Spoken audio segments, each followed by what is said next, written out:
Слушатели семинара – врачи, специалисты клинической и лабораторной диагностики со всех уголков республики. Богатым опытом с ними делятся их коллеги из московской клиники Кармей Русланд. Врач-биохимик Виктор Скрипник разъясняет коллегам серологические маркеры аутоиммунных заболеваний и методы определения. Методы измерения параметров крови, которые реализованы в гематологических анализаторах автоматически. Безусловно, это фотометрия. И с помощью фотометрии мы определяем гемоглобин. Все анализаторы используют данный метод без исключения. Тщательно и ответственно подходить к подготовке врачей. Ни для кого не секрет, чтобы стать хорошим специалистом, требуются годы. Но недостаточно просто окончить вуз. Знания нужно совершенствовать постоянно, ведь медицина не стоит на месте. Согласно с этим утверждением и сегодняшние участники. Мадина Харсеева на таких семинарах гость частый. Она старается не пропускать их и узнавать о новых методах диагностики, что называется, из первых уст. Непременно лабораторной диагностики. Была тема очень интересная, иммуноферментная тема, которая полезна и дает очень многое нам. Также была тема про гематологию, приобретение гематологических анализаторов с тестами. Конечно, это новшества, они нужны нам. Такие конференции хотелось, чтобы проводились почаще.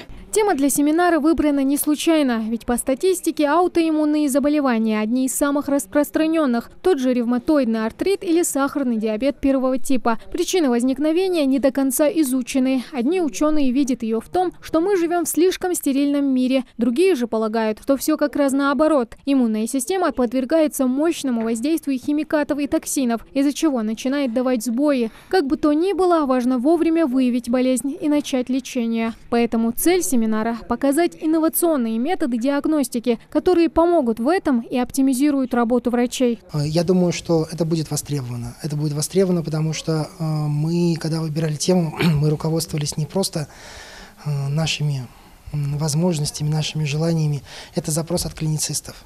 То есть от тех непосредственно лечащих врачей, от первичного звена, который ежедневно сталкивается с пациентами с различной патологией.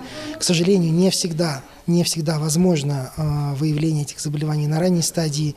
И как раз клиницисты дают запрос, они просят рассказать. Для специалистов из Кармей Русланд это первый семинар в нашей республике. Встреча стала возможной благодаря взаимодействию Минздрава республики и организации «Парадиз-М», занимающейся медицинским оборудованием. Через месяц они планируют провести еще одну лекцию.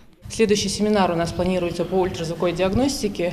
Мы представляем технику таких компаний, как Siemens Philips, и ультразвуковое оборудование высокотехнологичное, которое позволяет исследовать не только основные привычные для нам органы, но и проводить такие исследования, которые могут проводить только компьютерные томографы. То есть все это можно будет производить с помощью высокотехнологичных аппаратов.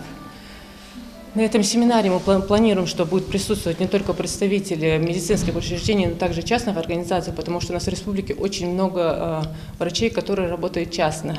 И очень важно, чтобы именно эта услуга для населения была оказана на высшем уровне. Подобные конференции способствуют повышению профессионализма медиков благодаря взаимному обмену опытом и практическим знаниям. Тамара Хшагульгова, Магомед Дидигов, Новости 24.